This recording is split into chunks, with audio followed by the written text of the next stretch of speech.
name's Divine Amelia. This is Pig. Hello. And we're going to come to you on a regular basis. We really just want to talk about our BDSM lifestyle. A couple of different topics we want to touch on. We do want to touch on how we can live a 24/7 lifestyle as Goddess and Pig, but still be able to integrate that into everyday society. So I'm Divine Amelia. My pronouns are she, her. This is Pig. Its pronouns are it and it. The other thing that we need to talk about is how we keep that up also in a long distance relationship. We don't live together. We have been in and out of our DS relationship probably for about 10-12 years now. Yep, 10 years a long at least. time, yeah. At least. And we come in and out of this dynamic, but we've been back in it for a good 4 or 5 years now. Mm-hmm. Yeah. And we really are developing a lot of our own protocols and our own ways of life. Absolutely. So does it want to sort of touch on the importance of how we keep that maintenance? How do we keep the object, the pig, ready at all times to go into pig mode? Absolutely. As it identifies as pig, it always refers to itself as it. As it does work professionally, it refers to itself, of course, in the outside world as I. But that is because that we need to maintain that in our regular lives. Mm-hmm. We both work professionally outside. But when we are together or when we're communicating by email or phone, it is always referred to as it. Goddess is always referred to as goddess. This is part of the catalyst of the identification of ourselves and helps build that momentum towards who we are and essentially that lifestyle that we lead. We both have been in this lifestyle for a very long time. It basically started when it was about 22 years old and has really been into it on and off since then. So well over 25 years. Goddess has been into it for quite a few years as well. Yeah, probably about, I would say, 15, 16 years. Absolutely. Yeah. So we both knew what we really wanted in a lifestyle. We were both looking for it in different areas and we weren't finding it. So one of the things we did is when we did meet is we started finding that energy and that kind of synergy between each other. One of the things that we really started doing is when we started playing together is we discovered that we tended to identify with a lot more of the darker, more hardcore elements of BDSM. And this is what really fueled our passion. So when we talked about it a few years ago and said, hard sports, very extreme BDSM is something that both absolutely ignites our fires. And sometimes it will mention something that I hadn't even considered. Yes. And it's like, well, teach me about this. Absolutely. And it does. And that ignites a spark. We also have also been fortunate that in our dynamic, our relationship is that we're able to integrate other individuals into it. Now, it's important to know that we ourselves are in a committed relationship and we have that foundation that is very strong. So that foundation basically allows us to branch off and allow other people to come into the play. Even though we don't really call it play, we call it scening because for us, it's not play. This is who we are. When we do a whipping scene or hard sports or such like that, it's not play. It's very much, this is service. Yeah. This is our life. Discipline is discipline. Maintenance discipline is discipline. All of these elements are things that really fuel us to be our best selves. So when we do play or when we scene, we can bring other people in, which actually adds to it the energy around the whole. Absolutely. But at the end of it, they depart. We still stay with that same core energy that is so essential. And that, again, that's what we were kind of seeking right from the beginning. I think we need to also touch on what is meant by maintenance punishment. Oh, absolutely. Yeah, just so it gets reminded of its place. Very much. Because there is so much vanilla life that we have to deal with. We have families and commitments and jobs that it just sometimes it needs a spanking. Absolutely. And needs a caning or a paddling. We would save like the hard sports and the severe CBT for when we're actually scening, but it still does need very much some. And again, that starts fueling that passion. That starts fueling that integral part of who we are. We often find that when we're apart for long times, that the energy kind of wanes a little bit, and we really need to. I mean, we send each other pictures all the time. Exactly. We send each other, hey, what do you think of this? And again, that fuels that builds that momentum, and that builds that energy. So essentially, we kind of identify as, we call ourselves old guard. Now, part of the reason that is for that is when it started into the DS or BDSM lifestyle, it served a very strict German couple. And when they identified as old guard leather, now, they weren't necessarily part of the leather community per se, or the one that we typically, recognize as the leather community. Their community was a core group of individuals who were into extreme BDSM. Like, this was pure lifestyle stuff. These were slaves that were slaves.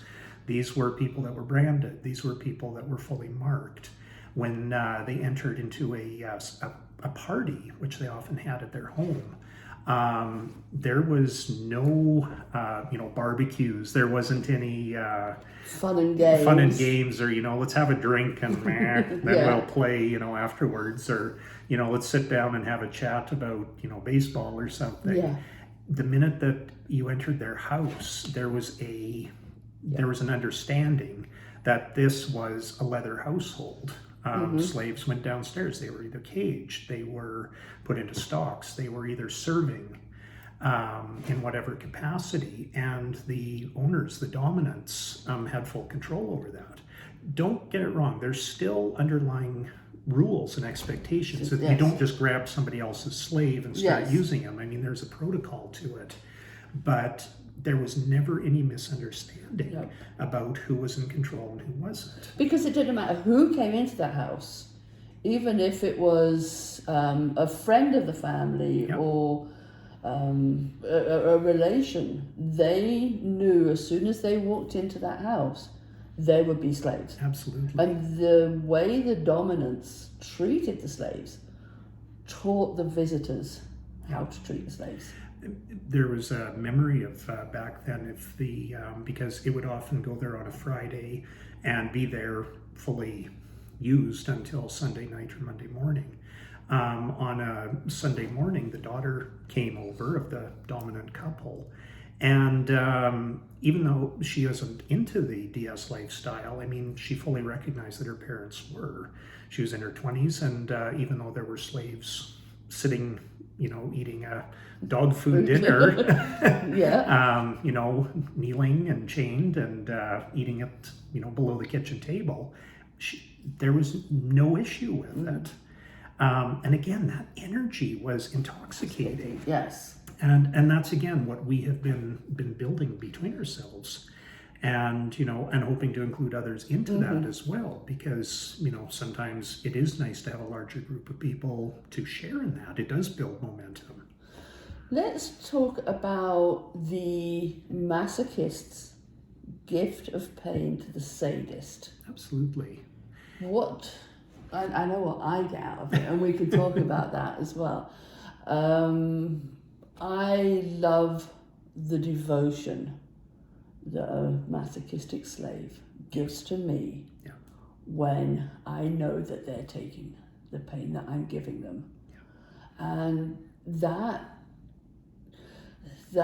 connection just builds up that level of love that I have. Yeah. So how does it feel being the one giving? So the one thing about being a masochist is that it is ebbs and flows, and should always know that you're not always, thinking, On. yeah, on. No, you stub your toe. God damn, that hurts. But I mean, in the right headspace, well, even in the right headspace, a stub toe hurts. But when you are kneeling, when you're giving of yourself, those first few whacks of the paddle hurt like hell. Yes. But it's that devotion that you give to somebody. Those first few cracks of the cane, or if the needle's going in private parts and things like that. For a masochist, it really does hurt. Like, it's painful. But it's kind of like, that runner's high when you run and then all of a sudden you hit that element and it's like, oh, masochists hit that too. Yeah. After paddling, severe paddling, when you can't even feel your legs, there's that moment. But then we come to that point of pushing those limits. Absolutely. And taking it that little bit further. And that's where the devotion comes in, especially when you're caning it or when you're paddling it. And it is like, you could swear that the neighbors could hear this, easily because it's so loud. But not only the thwack, it crying. Oh yeah. But when you're in your headset, when you're in your mindset, and knowing that she is so enjoying this and that this is giving her so much joy, that you just go, you know what, I want to take another one. I want one more. I want to give her that much level of happiness. I want her to feel that passion. We've had scenes where other individuals have caned it like very severely, and just when she's standing in front and watching the pain and the agony, and you just look up and see her smile, and then she brushes your hair, and you just go, oh, I want to take so much more for her. And there's been many times when it said, I want 5 more, I want 10 more. Yeah, please, always please. Always please, But not only me pushing its limits, but it pushing its own limits. Yeah. And we have done a lot of different scenes like that. But the catalyst, the core part of that is always that it wants to give more. I mean, it belongs to you, and it wants to please you. It wants to make you happy. And, that joy is palpable. That joy is just like intoxicating. It is. We've been in scenes with groups of people where people are watching us and they're thinking, oh my God, like she's killing him. Yeah. But again, they don't understand that dynamic or that element. It's not just the scene, it's the connection. And how that suffering gives joy to a sadist. Absolutely. That at the end of it, when it can barely move and she unlocks it off the bench and it just but she strokes its hair and she says, I'm so proud of you. And oh my God, like that's love. But also, I mean, people say aftercare, must have aftercare. But aftercare also looks very different to different people as well. Yeah. Very much. I mean, it's aftercare sometimes just laying on the floor giving my feet service. Yeah, absolutely. It doesn't have to be the hold and cry and cuddle. No. It can be that just quieten things down and find a way of physically connecting that's not beating the hell out of it. Exactly. We've done ones where after an extreme whipping and everything, it goes under a queening chair, and Goddess sits on top of its face, and it rims, it does everything, and it's still bound under there, and Goddess is still sitting up there enjoying it, but the headspace. Well, we have a picture of the joy. Yes. Yeah, there's no other picture that it's seen of pure bliss. Mm-hmm. And yeah, it's wonderful. Do love that picture. Yeah.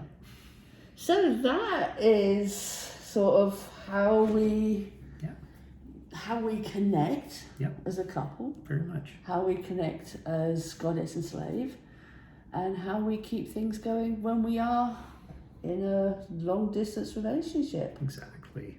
And part of this series of videos that we want to do is to kind of give an introduction into how even our dynamic and our relationship in BDSM, it's different than many. And that's why we call it old guard, is because it's a very old style and it's very committed and it's got a kind of long lineage to it. Yeah.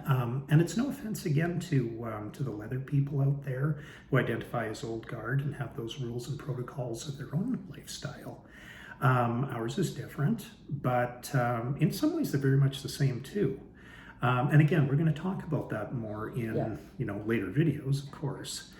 We could sit here and blather on for hours and hours, but we would just really invite a lot of people to see what our dynamic is and how powerful and how beautiful a really heavy-duty, hardcore BDSM relationship is, and how it builds day after day into something that is just something that most people don't ever have. So thank you very much for joining us today. We were very happy to have you. Remember to like and subscribe, and we will come back to you next week. Next week we will talk about permanent markings and contracts.